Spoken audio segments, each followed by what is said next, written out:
C'est parti avec le revêtement des rocades de Kinshasa avec une couche d'enrobé épaisse de 5 cm. L'opération a démarré ce samedi 31 mai à partir du PK13 de la rocade sud-ouest et avance en direction de la cité Millennium vers le PK19. Nous sommes là sur l'une des zones où les travaux avaient été rapidement exécutés car l'espace était libre de toute occupation.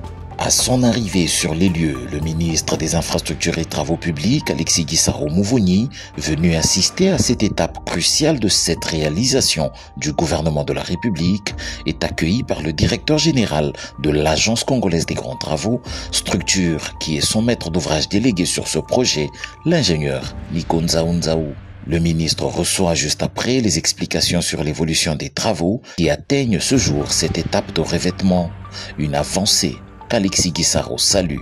C'est pour nous un pas qu'il fallait marquer parce que nous entrons dans une phase nouvelle.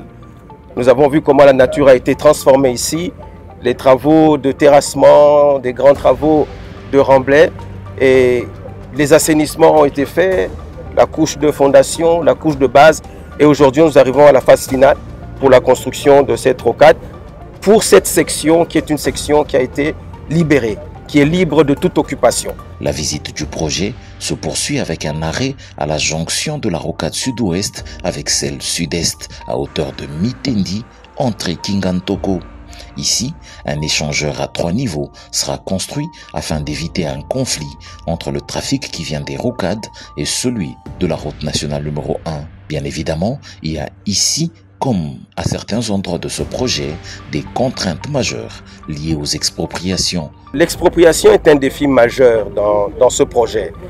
Le gouvernement a mis en place une commission avec nos collègues, la ministre des Affaires foncières, qui est la personne qui porte, ou la ministre qui porte le projet, du moins dans sa dimension, dans son volet expropriation. Nous l'accompagnons bien sûr dans cela parce qu'il y a toute une commission qui est mise en place et nous osons espérer que effectivement des solutions rapides seront trouvées parce que nous avons la crainte de vivre une situation où les entreprises ne savent plus avancer parce que l'expropriation prend du retard.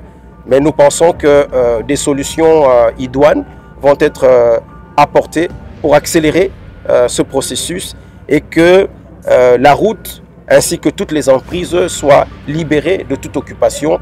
Et je pense que notre population, la population de Kinshasa, attend cette route.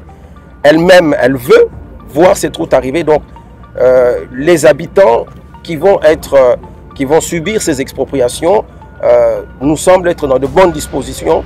Et donc, des discussions sont en cours qui vont aboutir, nous l'espérons, assez rapidement à des solutions. Sur la rocade sud-est, c'est un immense changement auquel l'on assiste.